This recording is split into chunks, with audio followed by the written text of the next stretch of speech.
다사다난했던 2019년 한 해도 저물고 있습니다. 올 한 해 마지막 일몰 현장을 취재했습니다. 올해는 크고 작은 사건 사고와 굵직한 현안들이 산적한 한 해였습니다. 올해 10대 뉴스를 영상으로 담아봤습니다. 2020년 경자년 새해에는 도민 생활과 밀접한 정책 변화가 많습니다.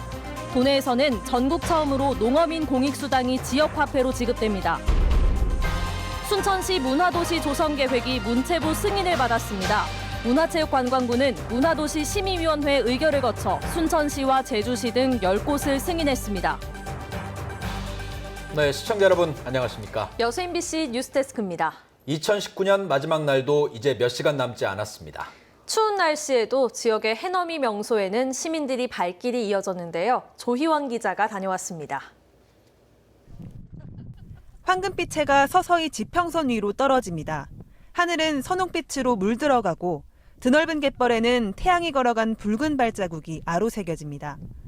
순천의 낙조 명소 와운해변에는 기해년 마지막 해를 보기 위해 모여든 해넘이객들의 발걸음이 이어졌습니다. 맛있는 와운 떡국도 먹고 해넘이를 구경하러 왔습니다. 우리 온 가족 행복했으면 좋겠고 건강했으면 좋겠어요. 일몰 시간이 되고 해가 산등성이 아래로 사라지자 마지막 순간을 담으려는 손놀림이 바빠지고 해넘이객들은 두 손을 모아 저마다 소원을 빕니다. 제 동생이랑도 잘 안 싸우고 같이 사이좋게 지내는 거. 저는 사람들이 행복하고 소원도 잘 이루어졌으면 좋겠어요. 하지만 어젯밤부터 시작된 세미탄파로 인해 영하 6도까지 뚝 떨어진 체감온도는 기해년 마지막 해넘이를 아쉽게 했습니다. 해넘이객들의 숫자도 예년보다 절반 넘게 줄었고 달집 태우기 행사도 올해는 취소됐습니다. 2019년 마지막 해넘이는 아쉬움을 남겼지만 시민들은 다가올 새해에 대한 소망을 함께 품었습니다. 잘 가라! 잘 부탁해! MBC 뉴스 조희원입니다. 전남 동부 지역 지자체들이 오늘 종무식을 갖고 올 한 해를 마무리했습니다. 각 시군은 종무식에서 올해 시정 성과를 공유하고 시상식을 통해 직원들과 기업인들을 격려했으며 이후 지역별 해넘이 행사에 참석해 시민들에게 감사의 뜻을 전했습니다. 각 시군은 다음 달 2일 현충 행사와 시무식을 시작으로 본격적인 새해 맞이에 나설 계획입니다. 지역의 주요 일출 명소에서 해맞이 행사가 다채롭게 펼쳐집니다. 향일암이 위치한 여수 인포마을에서는 오늘 해넘이 행사에 이어 내일 새벽부터는 경자년 해맞이 행사가 열립니다. 또 고흥군은 남열 해돋이 해수욕장에서 신년 메시지 낭독과 떡국 나눔 행사를 진행하고 순천시도 내일 오전 7시부터 순천만 국가정원에서 국제정원 박람회 유치를 기원하는 해맞이 행사를 개최할 예정입니다. 다사다난했던 2019년, 우리 지역에서도 다양한 이슈들이 시민들의 이목을 끌었는데요. 시청자 여러분은 어떤 소식이 가장 기억에 남으시나요? 저희 여수 MBC가 선정한 올해 광양만권의 10대 뉴스를 영상으로 정리했습니다.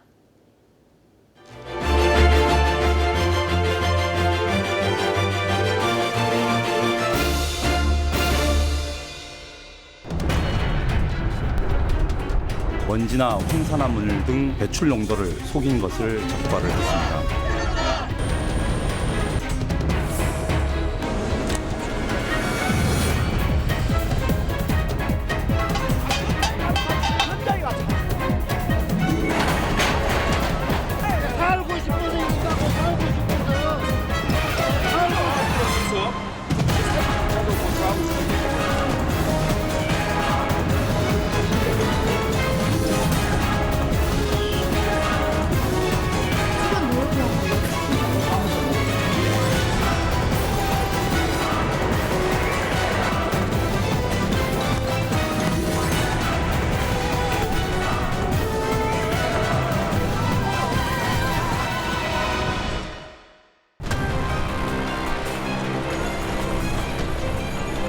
포스코에서 찬물을 엿비었고 있습니다.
순천시 문화도시 조성계획이 문체부 승인을 받았습니다. 순천시는 문화체육관광부에 제출한 순천시 문화도시 조성계획이 최종 승인을 받아 2020년에 예비 사업을 추진하게 됐다고 밝혔습니다. 문화체육관광부는 문화도시 심의위원회 의결을 거쳐 제2차 문화도시 지정을 신청한 25개 지자체 가운데 순천시와 제주시 등 10곳을 승인했습니다.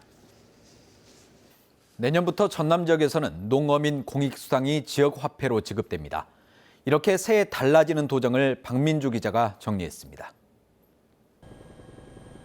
2020년 경자년 새해에는 도민 생활과 밀접한 정책들의 변화가 많습니다. 먼저 일자리 경제 분야는 고교 졸업생이 지역에 조기 취업할 수 있도록 조기 취업형 계약 학과를 도입합니다. 일본의 수출 규제로 피해를 입은 도내 기업에는 업체당 최대 3억 원을 특별 보증 지원해 일시적 자금난을 해소합니다.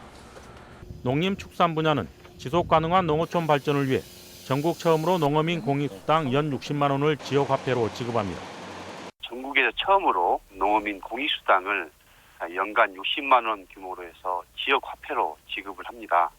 이에 따라서 도비가 40%, 시군비 60% 각각 분담해서 사업이 차질 없이 진행되도록 그렇게 할 계획입니다. 섬 주민의 교통 편의 지원도 확대됩니다. 도서민 여객운임과 5톤 미만 화물차 운임 지원 비율을 각각 20%에서 50%로 확대 적용합니다. 보건복지 분야는 기초연금 지원 대상이 소득아이 20%에서 40%로 확대됩니다. 건설 환경 분야는 도에서 신규 발주한 50억 원 이상 공사에 대해 출퇴근 전자카드제를 시범 도입합니다. 관광문화 분야는 전남 관광의 균형 발전을 위해 2020 전남으로 여행가자 프로젝트가 추진됩니다. 안전행정 분야는 재난이나 사고 피해를 입은 도민을 위해 도민안전보험 공제 가입을 지원합니다. 전남도는 새해 경제와 농수산, 행정 등 7대 분야 135건의 달라진 제도를 도입 시행합니다. MBC 뉴스 박민주입니다. 여수시가 지역경제 활성화와 관광 콘텐츠 확충 등을 내년 역점 과제로 꼽았습니다. 권오봉 여수시장은 신년사를 통해 오는 2025년까지 여수 국가산단에 9조 5천억 원 규모의 공장 신증설 공사가 예정된 만큼 폐수 처리 시설 사업을 차질 없이 추진하고 산단 근로자의 주거 안정과 교통 편의를 위해 노력하겠다고 밝혔습니다. 권 시장은 또 내년 상반기 완료되는 관광 종합 발전 계획을 토대로 새로운 관광 콘텐츠를 확충하는 한편 연륙 연도교 건설 사업의 조기 준공과 기후변화협약 당사국 총회 유치에 행정력을 집중하겠다고 강조했습니다. 공군이 2020년 새해에는 군민의 실질 소득을 높이기 위한 다양한 사업을 펼칠 계획입니다. 송기근 공군수는 농수축산업의 생산성을 높이기 위해 스마트팜 혁신밸리 사업을 추진하고 해조류와 폐류 양식의 현대화 및 친환경 축산시설 확대에 나서겠다고 밝혔습니다. 또 관광객 1,000만 명을 목표로 관광 인프라 확충과 민간 투자 유치를 추진하고 귀농 귀촌 행복학교를 운영해 도시민 유치에도 적극 나설 계획입니다. 계속해서 희망 2020 나눔 캠페인에 성금을 보내주신 분들입니다. 주식회사 스타테크 박원균 회장 외 임직원 일동 500만 원, 아트 디오션 갤러리 대표 박은경 100만 원, 여수 한려초등학교 학생 일동 131만 6,060원, 아고라 순천 추진위원장 및 공연팀 113만 2천 원, 여도초등학교 교직원 및 학생 일동 102만 7,580원, 고흥군 동일면 덕흥마을 주민 60만 원, 순천시 도사동 호반베르디움 2차 그린 201동에서 205동 주민 48만 7천 원, 순천시 도사동 청미래 3차 아파트 주민 31만 원, 여수 문수중학교 학부모회 일동 30만 원, 여수시 국동 연합상사 박장실 30만 원, 봉산동 명동계장 이수복 30만 원, 청정계장촌 30만 원, 여수시 신월동 금호타운 입주자 30만 원, 화양면 이장협의회 일동 30만 원, 순천시 향동 12통 주민 28만 원, 14통장 이정자 25만 원, 여수시 봉산동 5통 주민 23만 1천 원, 순천시 서면 판교마을 주민 21만 원, 고흥군 동일면 남녀의용소방대 20만 원, 여수시 국동 20통 주민 20만 원, 남산동 13통 주민 20만 원, 순천 복성고등학교 학생자치회 방송반 동아리 북극성 15만 2천 원. 성금을 보내주신 분들께 감사드립니다. 희망 2020 나눔 캠페인은 내년 1월 말까지 접수합니다. 시청자 여러분의 많은 관심과 참여 바랍니다. 주민과 관광객의 편의를 위한 광양읍 서천변 시설 개선 사업이 마무리됐습니다. 광양시는 전라남도 현장 행정 평가 사업비를 들여 서천변 양쪽을 연결하는 징검다리를 건설하고 잡목 제거 등 환경 정비와 함께 화장실을 추가로 설치했다고 밝혔습니다. 지난해 서천변 일원에는 5만 9천여 제곱미터의 화훼단지가 조성돼 계절별로 방문객이 늘고 있습니다. 보존 중심이었던 문화재 정책에서 벗어나 문화재를 직접 체험하고 느낄 수 있는 사업이 내년에 확대됩니다. 전라남도는 내년 문화재청 등 공모사업으로 상생문화재, 문화재 야행, 전수교육관 문화예술교육사 배치 사업 등 지난해보다 2개 20억여 원이 늘어난 8개 사업 60억 원을 확보했다고 밝혔습니다. 전남도는 또 자체 문화재 활용 사업으로 무형문화재 전수보조, 무형문화재 영상 기록화 사업, 무형문화재 작품 전시회 등 4개 사업을 추진할 계획입니다. 순천시가 2020년 상반기 정기 인사를 단행했습니다. 순천시는 5급 7명 등 승진자 38명과 전보 280여 명에 대한 2020년 상반기 정기 인사를 1월 1일자로 단행했으며 국장급 전보 인사는 내년 7월 5명이 공로연수에 들어가 조직 안정화를 위해 실시하지 않았다고 밝혔습니다. 이번 인사와 관련해 전국 공무원 노동조합 순천시 지부는 인사운영 기본계획이 무색한 전보 발령과 승진 직무 대리 발령 등을 지적하며 다면 평가를 포함한 보다 공정한 인사제도가 필요하다는 논평을 냈습니다. 광양시가 새해를 맞아 시민들을 위해 각종 복지 혜택을 확대합니다. 광양시는 출산가정 선물 지급과 고등학생 교복비 지원, 공공실버주택 운영을 추진하고 이와 함께 사고 발생 시 피해를 줄이기 위해 전 시민을 대상으로 안전보험 가입을 실시할 계획입니다.